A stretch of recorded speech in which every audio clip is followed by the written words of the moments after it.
I don't know, if that stuff doesn't come off on the inside, it's gonna look like shit.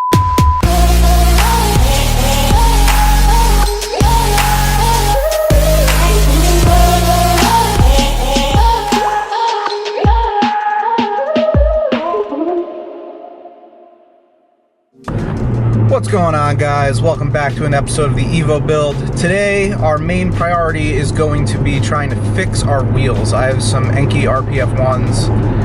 Is that how you say Enkei? I don't know. But they have a little bit of curb rash on them, a little bit from me, and a little bit from the guy who had them before me. So I need to repair them so they don't look like garbage and the curb rash isn't visible. But I'll show you guys more about that when we get there. But yeah, that's pretty much what's on the agenda for today. We'll see how far we get. So I'll see you guys at the shop. We are here. So let's go inside. But first, we have some things in the car we need to bring in. Got all our camera stuff that we got to bring in a few minutes to do time lapses once we start working on this stuff. But this stuff is part of the project.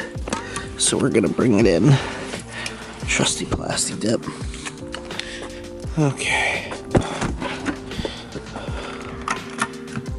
Oh, it's not that cold in here.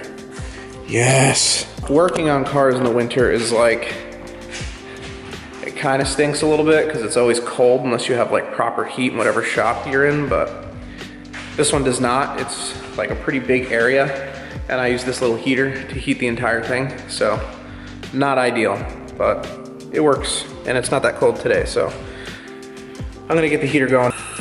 This little heater is so nice. It's not big enough, like I said, but it's, when you're right on top of it like this, it's real nice. Yeah. All right, so let me show you guys what we got going on. These are the wheels. They're Enkei RPF1's with a +15 offset. But the problem that we have with them is there's a little bit of curb damage.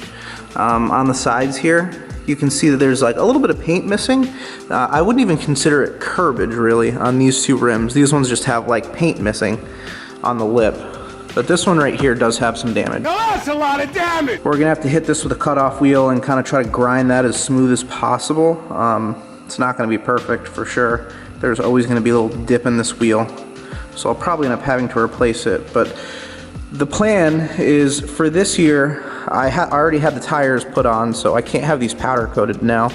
So I think what I'm gonna do is I'm gonna Plastidip these this year so they look like this but clean and one color, black with repaired lips.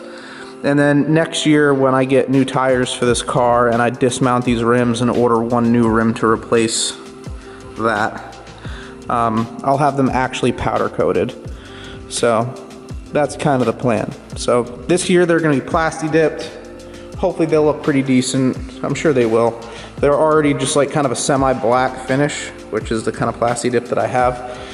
So chances are they're not gonna end up looking much different.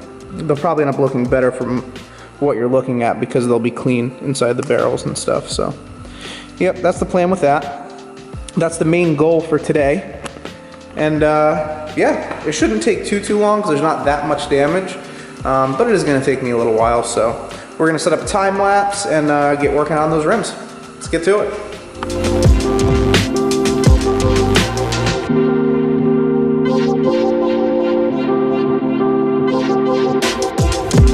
All right, guys. Well, this is what we got going on right here. Just running a time lapse and me fixing these wheels right here. But basically what I'm doing is I'm just taking my grinding wheel and I'm just cleaning up the edges. I'll show you on these ones that I already did that I'm doing here so that you can see, or that I can see exactly where the paint nicks were. And it just kind of makes it nice and flat again. And the Plastidip will be able to hide that super well. So these were the two super easy ones to do. There wasn't really very much damage. This one that I'm about to do is the one that's going to be kind of difficult, I think. So I'll keep you guys kind of updated as to how this goes. This area right here is the one that I'm concerned about the most because there's like an overhang from where it pushed some metal back. So that's going to take some effort, but I think we'll be okay.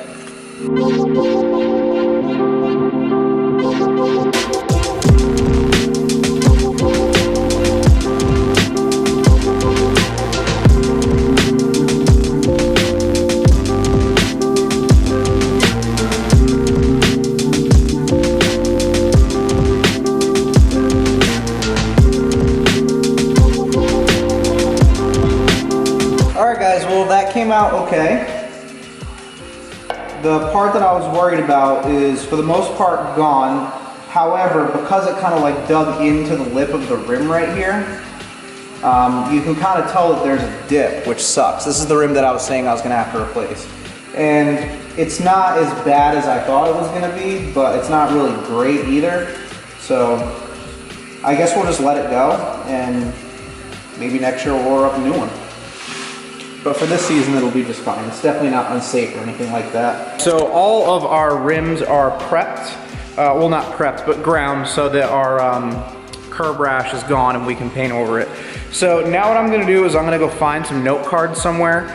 We're gonna mask these off and we're gonna start painting them. And I'm actually gonna leave these dirty. So I know this kind of sounds counterintuitive in the eyes of painting things, but normally you'd wanna clean and prep whatever surface you're painting perfectly. But I think what I'm gonna do is I'm gonna acetone everything that I want the paint to stick to, like basically from the edge of this lip all the way in, the spokes, down the edges of the spokes, and inside the barrel, or I'm sorry, where the lug nuts go here. But inside the actual barrel itself, where you can see all the dirt and grime, I'm gonna leave that. That way the Plastidip doesn't stick to the inside of the rim, because there's obviously no damage in there. There's no reason to go through painting all that. I just need a surface coat on the top here. So I'm gonna leave it dirty, and I'm gonna hope that that kind of works almost like fake masking tape or something, and it keeps the Plastidip from sticking to the barrel of the wheel. I just want it on the face. So I know that sounds stupid, it might be stupid, but thankfully Plastidip is pretty forgiving. If I do completely mess this up, I can peel it off and start over again. So I'm gonna go find some note cards. We're gonna put them inside the lip of the wheel here to kind of mask everything else off. We're gonna prep it with some acetone, and we're gonna go at it and see what it ends up looking like.